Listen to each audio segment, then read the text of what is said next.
ಬಂಧುಗಳೇ ನಮಸ್ಕಾರ, ಹೇಗಿದ್ರಿ ನೀವೆಲ್ಲರೂ? ನಾನು ಸುಬ್ರಹ್ಮಣ್ಯ ಎಸ್ ಹಂಡಿಗೆ. ಬಂಧುಗಳೇ, ನಾವೆಲ್ಲರೂ ಕೂಡ ಯುದ್ಧಕ್ಕೆ ಸಂಬಂಧಪಟ್ಟ ಹಾಗೆ ಚರ್ಚೆ ಮಾಡೋದಕ್ಕೆ ಶುರು ಮಾಡಿ ಹೆಚ್ಚು ಕಡಿಮೆ 40 ದಿನ ಆಯಿತು. ಯುದ್ಧ ತೀವ್ರಗೊಳ್ಳುವಂತ ಎಲ್ಲ ಲಕ್ಷಣಗಳು ಕೂಡ ಕಾಣಿಸ್ತಾ ಇತ್ತು.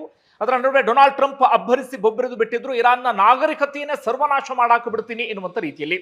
ಸಹಜವಾಗಿ ಜಗತ್ತಿಗೆ ಆತಂಕ, ಕುತೂಹಲ ಎಲ್ಲವೂ ಕೂಡ ಇತ್ತು. ಇವತ್ತು ಬೆಳಗ್ಗೆ ಮುಂಚೆ 5:15 ನಂತರ ಏನಾಗಬಹುದು ಎನ್ನುವಂತ ರೀತಿಯಲ್ಲಿ ಇದ್ದಕ್ಕಿದ್ದ ಹಾಗೆ ಡೊನಾಲ್ಡ್ ಟ್ರಂಪ್ ಕಡೆಯಿಂದ ಒಂದು ಪೋಸ್ಟ್ ಬರುತ್ತೆ. ಅದು ಕದನ ವಿರಾಮಕ್ಕೆ ಸಂಬಂಧಪಟ್ಟ ಹಾಗೆ ಎರಡೂ ಕರೆಯೋರು ಕೂಡ ಒಪ್ಕೊಂಡಿದ್ದೇವೆ ಎನ್ನುವಂತ ರೀತಿಯಲ್ಲಿ ಪೋಸ್ಟ್ ನಲ್ಲಿ ಉಲ್ಲೇಖ ಆಗಿರುತ್ತೆ.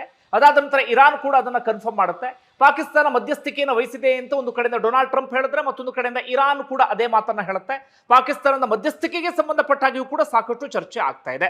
ವಿಪರೀತ ಒತ್ತಡದ ಬದುಕು, ಪೌಷ್ಟಿಕ ಆಹಾರದ ಕೊರತೆಯಿಂದ ಶುಗರ್, ಬಿಪಿ, ಬೊಜ್ಜು, ಗ್ಯಾಸ್ಟ್ರಿಕ್ ನಂತಹ ಆರೋಗ್ಯ ಸಮಸ್ಯೆ. ಹೆಚ್ಚು ಪೋಷಕಾಂಶಯುಕ್ತ ಆಹಾರ ಮತ್ತು ಸಿರಿಧಾನ್ಯಗಳೇ ಇದಕ್ಕೆ ಪರಿಹಾರ.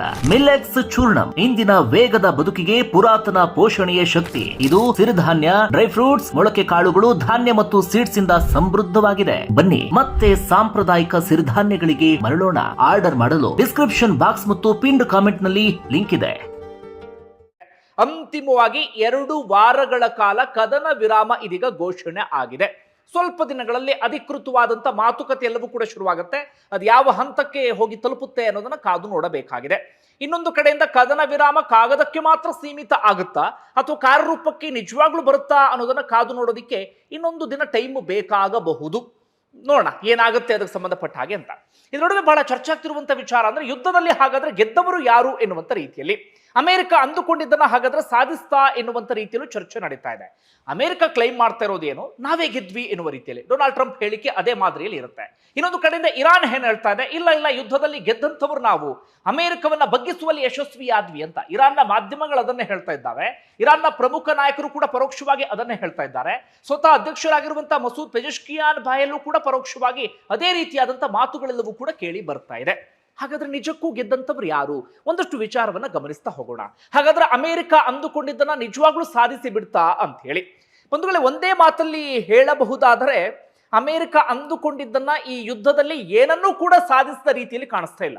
ಅಮೆರಿಕದ ಸಾಧನೆ ಏನಪ್ಪಾ ಅಂದ್ರೆ, ಹರ್ಮುಜ್ ಜಲಸಂಧಿ ಎಲ್ಲಾ ದೇಶಗಳಿಗೂ ಮುಕ್ತವಾಗಿತ್ತು. ಎಲ್ಲಾ ದೇಶಗಳ ಹಡಗುಗಳು ಆರಾಮಾಗಿ ಓಡಾಡ್ತಾ ಇದ್ವು.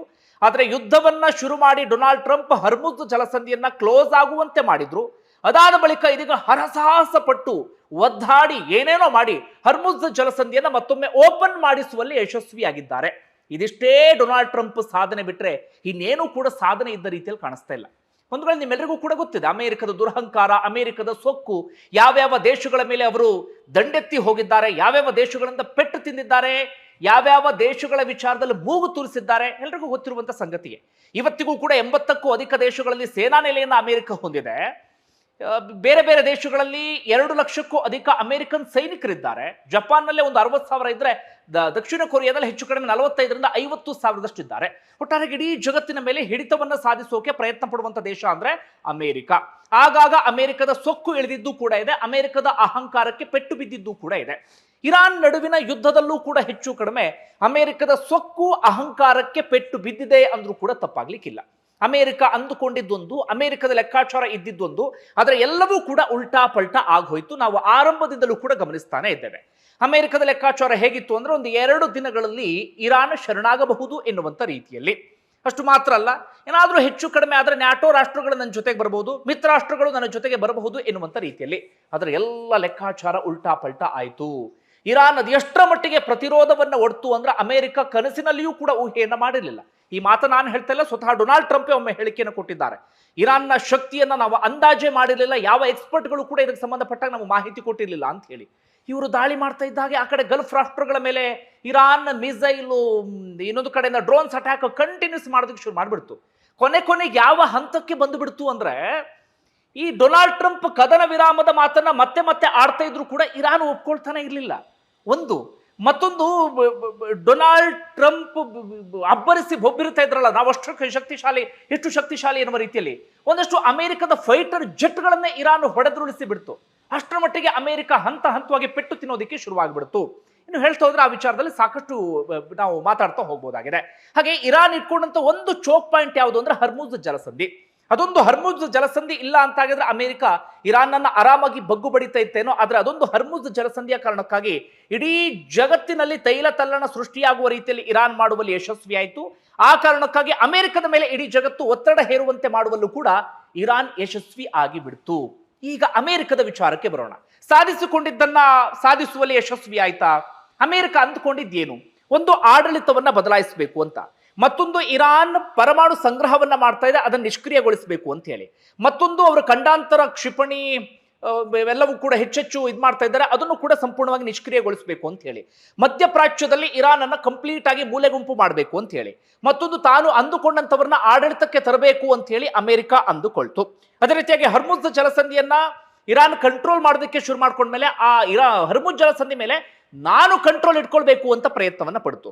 ಇರಾನ್ನ ತೈಲದ ಮೇಲೂ ಕೂಡ ಕಂಟ್ರೋಲ್ ಮಾಡಬೇಕು ಅಂತ ಹೇಳಿ ಅಮೆರಿಕ ಅಂದುಕೊಳ್ತು. ಈಗ ನೋಡ್ತಾ ಹೋಗೋಣ ಯಾವ್ದಾದ್ರಲ್ಲಿ ಅಮೆರಿಕ ಯಶಸ್ವಿ ಆಯ್ತು ಅಂತ.